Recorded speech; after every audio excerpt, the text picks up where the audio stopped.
충청북도 경제수석 보좌관이 총선 출마를 위해 임기를 넉 달도 채우지 않고 사퇴했습니다. 선거용 인사 아니냐는 비판이 나오고 있습니다. 크리스마스를 앞두고 무너진 청주의 눈썰 매장 구조물은 쌓인 눈을 얼마나 버틸 수 있을지에 대한 구조 계산도 없이 설치된 것으로 드러났습니다. 충주로 본사를 옮긴 현대 엘리베이터가 약속했던 세계 최고의 엘리베이터 시험장 건설이 늦어지고 있습니다. 그 이유를 취재했습니다. 코로나19 유행과 함께 국제선 운항을 멈췄던 청주국제공항이 올해부터 정상화를 넘어 중부권 거점 국제공항 위상을 되찾아가고 있습니다. 시청자 여러분 안녕하십니까? 계속해서 뉴스데스크 충북 소식입니다. 김학도 충청북도 경제수석 보좌관이 임기를 넉 달도 채우지 못하고 사퇴해 논란이 되고 있습니다. 김영환 충북지사가 차관까지 지낸 인사를 도청 과장급인 4급으로 영입해 파격 논란이 있었는데 곧바로 사퇴하고 총선에 출마하면서 비판이 적질 않습니다. 김대웅 기자입니다. 취임 이후 친일파 발언과 산불 중 술자리 논란 등으로 문매를 맞았던 김영환 충북지사. 정무진이 제 역할을 못한다는 비판이 일자 정무보좌관을 경질하고 경제수석보좌관을 신설했습니다. 도청 과장급인 4급 서기관 자리입니다. 그런데 김 지사는 이 자리에 문재인 정부 차관을 지낸 김학도 씨를 영입했습니다. 파격 인사 논란에 제 역할을 할 수 있겠냐는 비판이 있었지만 당시 김 지사는 이렇게 말했습니다. 올스타들이 같이 하는 도정이 됐으면 좋겠다 그런 바람을 갖고 있는데 그런 면에서 우리 김학도 차관, 중소벤처 차관을 하셨고 김학도 보좌관은 취임 직후 자신이 청원구 내수읍과 우암동 출신이라고 강조했고 총선 출마에도 명확하게 선을 긋지 않아 논란이 됐습니다. 최선을 다해서 열심히 하고 추후는 모른다.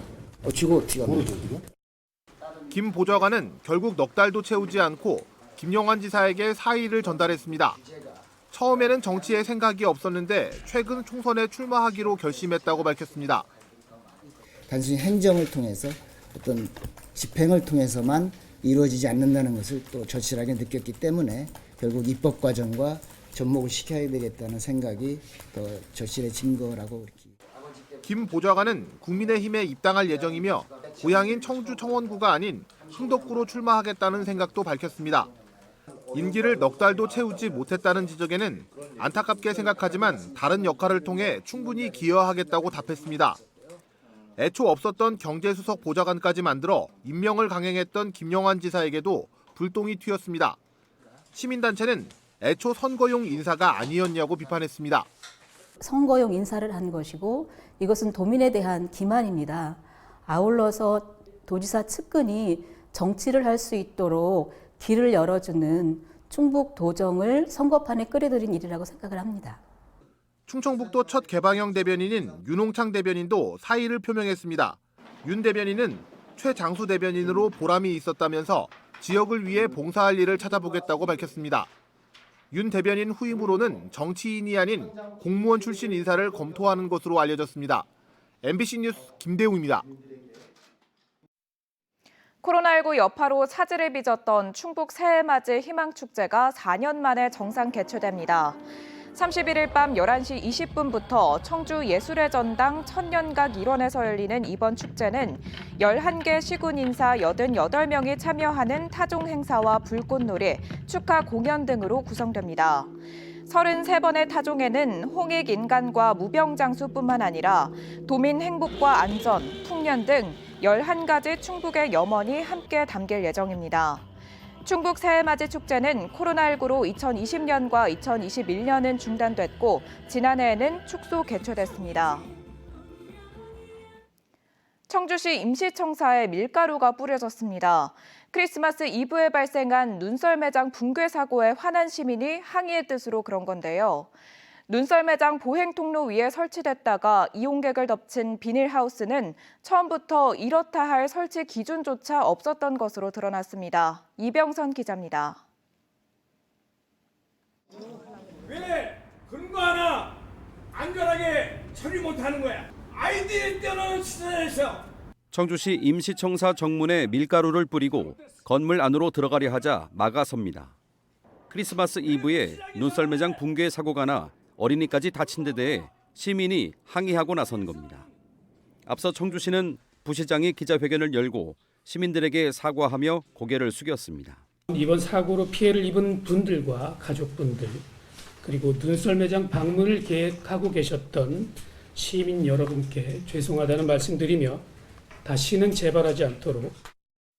병원으로 이송된 3명 외에도 8명이 부상을 당했다는 신고가 접수됐다며 시가 도입한 시민안전보험 그리고 운영 대행업체가 든 배상보험을 통해 지원하겠다고 밝혔습니다.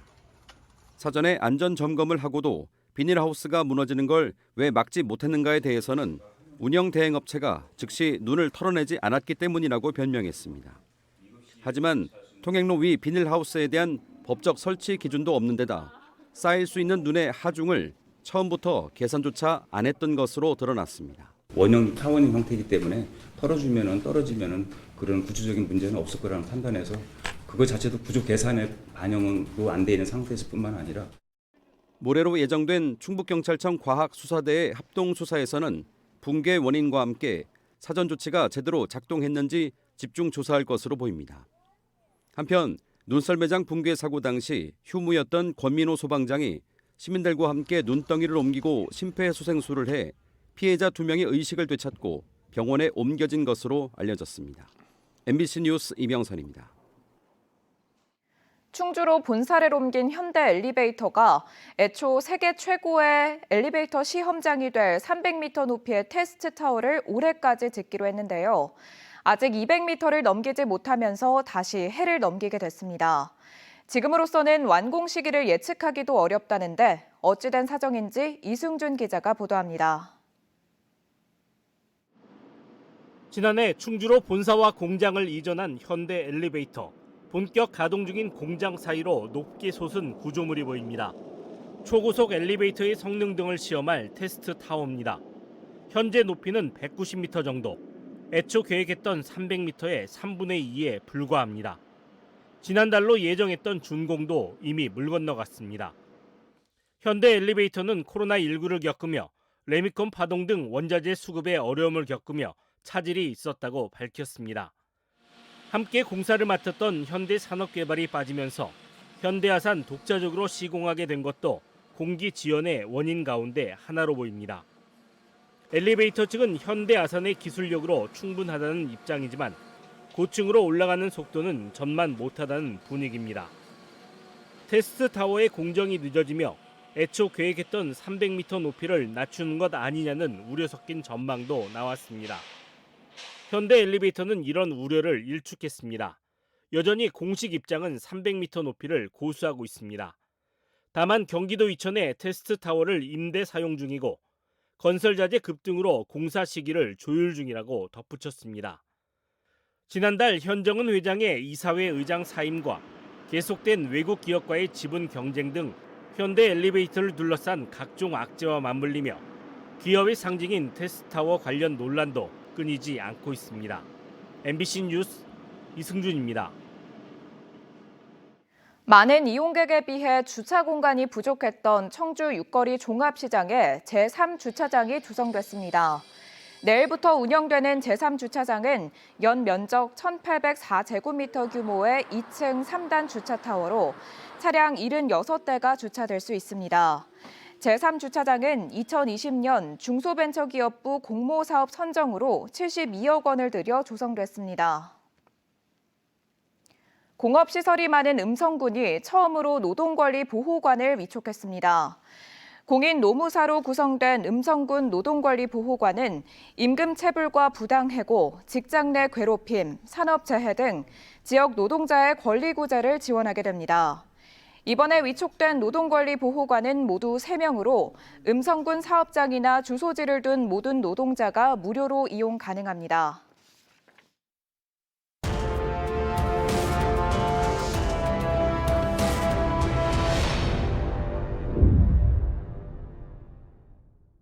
주요 이슈들을 통해 개묘년 한 해를 돌아보는 연속보도.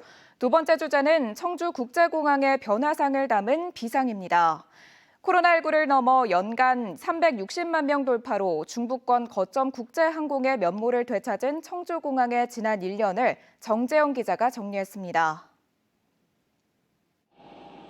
코로나19 유행과 함께 국제선 운항이 완전히 멈췄던 청주국제공항. 제주 노선만으로 거의 3년을 버티던 공항에 다시 정기 국제선이 뜬 건 올해 1월부터입니다. 티웨이가 베트남 다낭을 시작으로 7월까지 태국 방콕과 일본 오사카, 베트남 야짱과 중국 옌지 등 5개 노선을 잇따라 취항하더니 하반기부터는 선수를 빼앗긴 거점 항공사 에어로케이가 반격에 나서 일본 오사카와 나리타, 대만 타이베이에 이어 필리핀 클라까지 4개 노선을 띄우며 맞불을 놨습니다. 지난달 일본 후쿠오카까지 추가되며 청주국제공항 정기 국제선은 올해에만 6개 나라 9개 노선이 생겼습니다. 코로나 이전엔 4개국 14개 노선, 그중 10개가 중국에 편중됐던 것에 비해 나라와 노선 모두 다양해진 겁니다. 여기에 중국에만 5개 운수권을 가진 이스타가 3년 만에 대만 노선 재개를 시작으로 본격적인 경쟁 합류를 선언했습니다. 2천만 이상의 수요가 충분히 돼 있다고 생각하고 실제로 많은 항공사들이 지금 청주공항으로 모여들고 있습니다. 그래서 저희도 이곳에서 제대로 한번 승부를 겨뤄볼.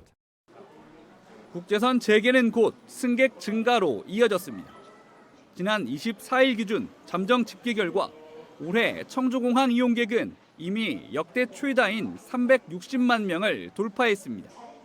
지난해 대비 약 48만 3천 명이 증가한 건데 국제선 이용객 증가폭인 약 49만 명과 거의 비슷합니다. 지난 10월 말부터 늘어난 슬롯, 즉 시간당 이착륙 횟수가 본격 반영되는 내년엔 더 늘어날 전망. 이용객 증가로 생긴 주차난은 내년 중 대행 서비스가 시행되고 추가 주차장이 조성되면 숨통을 트일 것으로 보입니다. 면세점 확장과 청주공항 기차역 신설이 확정됐고 국비 100억 원 확보로 빠르면 내년 중에 항공기 넉 대를 더 세울 공간도 마련됩니다.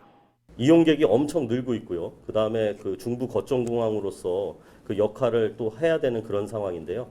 그런 청주공항의 상황을 중앙정부도 인정을 해서 핵심 그 인프라인 그 비행기 주차장을 지원해준 그런 데에서 의미가 있다고 생각합니다.